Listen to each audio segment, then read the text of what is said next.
Welcome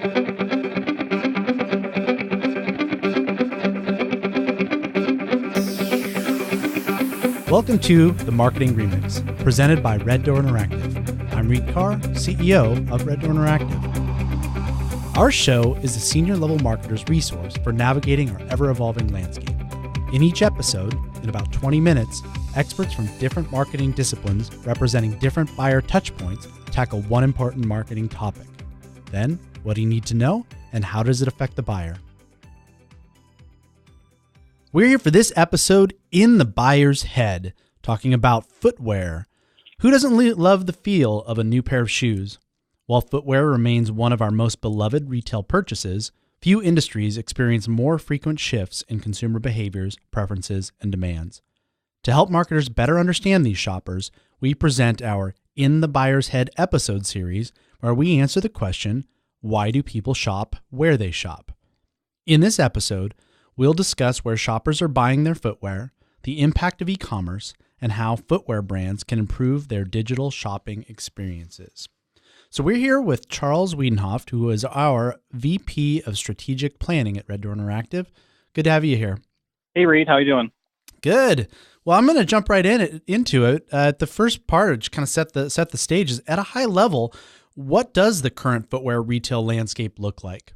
I think it's a really exciting time if you're into fashion and footwear, or certainly into sneakers, the sneakerheads in the world.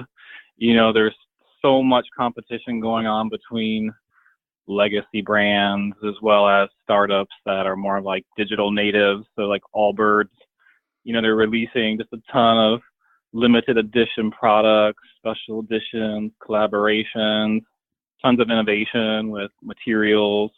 There's just so much more available to people now. And I think accessibility obviously is, better than it ever has been before, because we can shop anywhere we want on our phones, on our laptops and tablets, or in the real world. So it's a pretty cool time. And, on the retail front, as the experience economy, as you like to call it, kind of takes hold, there's a lot of cool things that brands are doing with retail outlets, with various types of activation, coaching clubs, running clubs for athletic brands. So it's a ton of cool stuff happening, and it's an exciting time to be working with clients like ASICS. Yeah, it's a lot of things changing out there, and we've been tracking this. You've been doing a lot of research on the category, but we're here to talk about why people shop where they shop to make these decisions. Are consumers in this space leaning more toward online or offline, or mixture of both when they're looking at the different buying channels they have? Yes, definitely a mixture of both. I think depending on the brand, the digital kind of natives, like I mentioned earlier, they have very limited offline retail presence. So a majority of those consumers are buying through their websites. In terms of product discovery, we see more of that happening online now in the research that we've done. So specifically social media, Instagram, search engines, consumers are spending a lot more time there discovering new products compared to traditional channels like TV and print. Oh yeah, always within the feed you're seeing the new shoes, the Allbirds, all that stuff, getting a glimpse of the latest stuff. Constantly, yeah. It's hard to escape it. I guess it's maybe directed uniquely at me. I don't know. I guess I have quite a few pairs of shoes. Yeah, I know, Reed. You have quite a collection. I do too. So I don't know. Could be why. Yeah. So when they're then in the in-store experience, how is that then different? From a discovery standpoint, people are kind of going there as a mechanism to just get a look, feel, touch, that sort of thing? Are they really using it also as a discovery channel? Yeah, people are obviously still shopping offline, and that's where a majority of purchases still happen. The research that we did showed that 70% of footwear purchases happen in physical retail stores now compared to online e-commerce, but e-commerce makes up about 40% of that. So it's about half, a mix of both. But the reason why purchasing is happening more offline, obviously, or maybe not obviously, is because people are concerned about finding the right fit, finding something that's comfortable. So that's really the number one reason why people still shop offline. Yeah, touch it, feel it, that sort of thing. I mean, I think that Yeah. there's also has to be a social component to some of this stuff of really kind of being out in the wild and kind of experiencing the shopping feel in a different venue. Yeah, I think so. Definitely with shoes. I mean, it's one of those things where depending on the types of shoes you're looking for, you know, you're out and about with people and kind of want their input and feedback. So it gives you something to do, and the stores themselves can be, you know, interesting places to visit and almost be an experience all by themselves.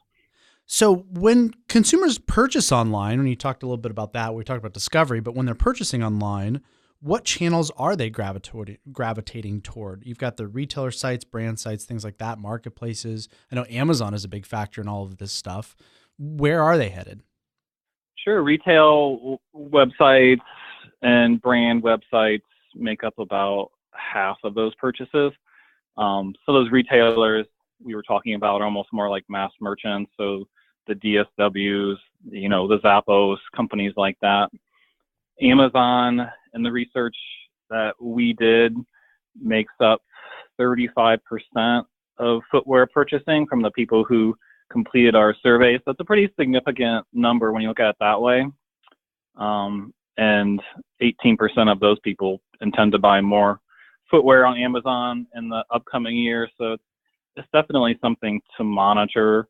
You know, we did some analysis between Amazon.com, those retailer sites like DSW and Foot Locker and Zappos, and then brand.com websites, including brands like Foot Locker, Birkenstock. And it's kind of interesting to see traffic over the past year kind of decline on those more mass merchant retail sites. However, traffic on the brand.com sites appears to be holding pretty even, if not increasing a bit. And so it almost appears like Amazon is taking more share away from the retailers than the brands themselves. And there may be a number of reasons for that, but again, it'll be an interesting trend to monitor as we get into 2019 and moving forward.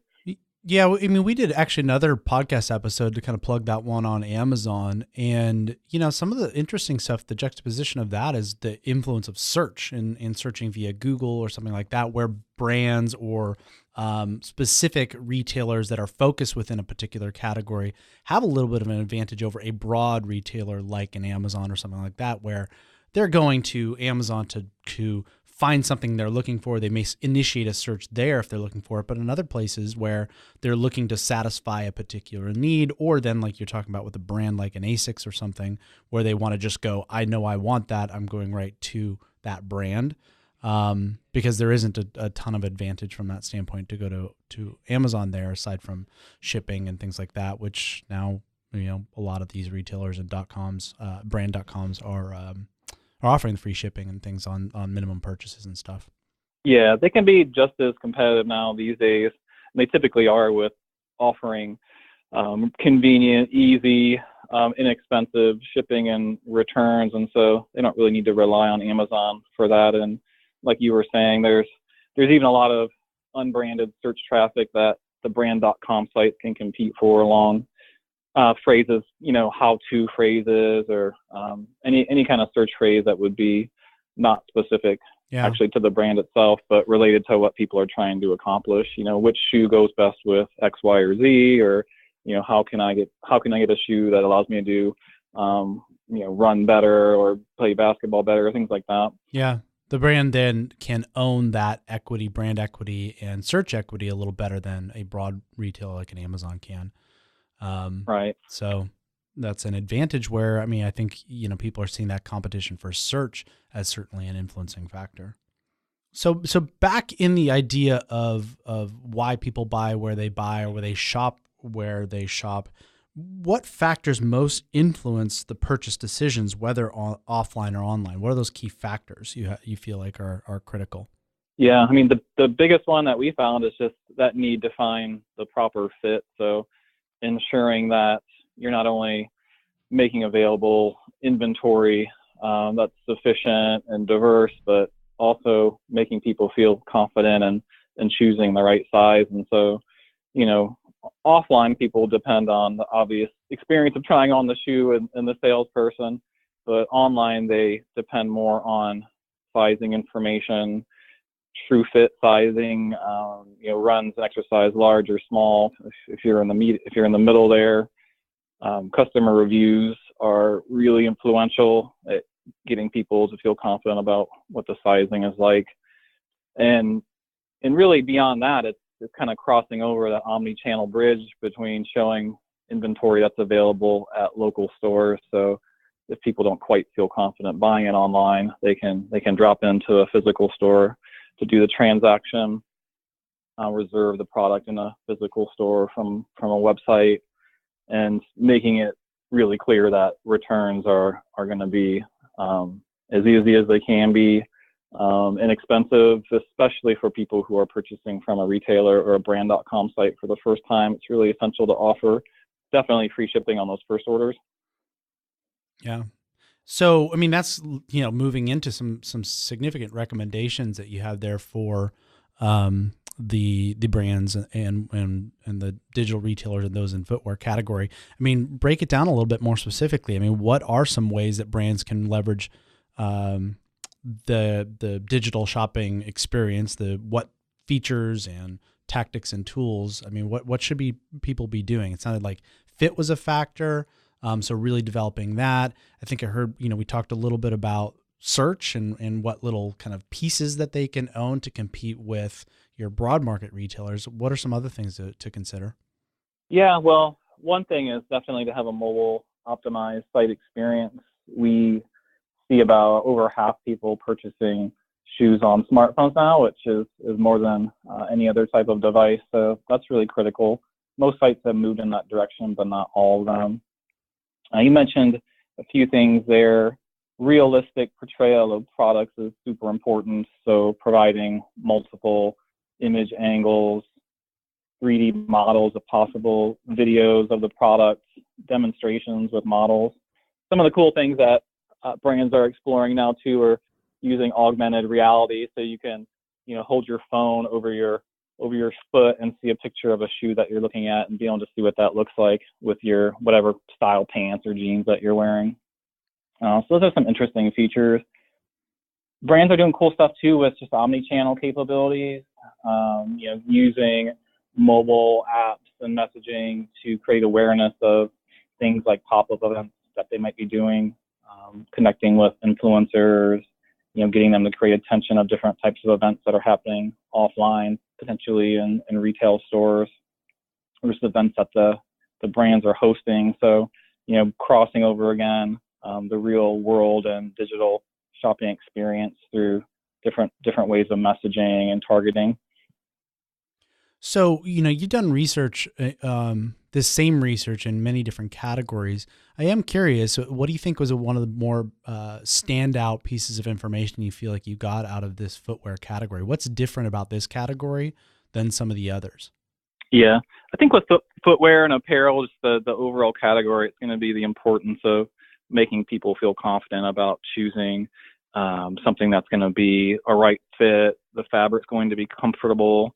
They have other people talking about those things, and so it builds that confidence, and making it easy to do things like shipping and returns either online or offline.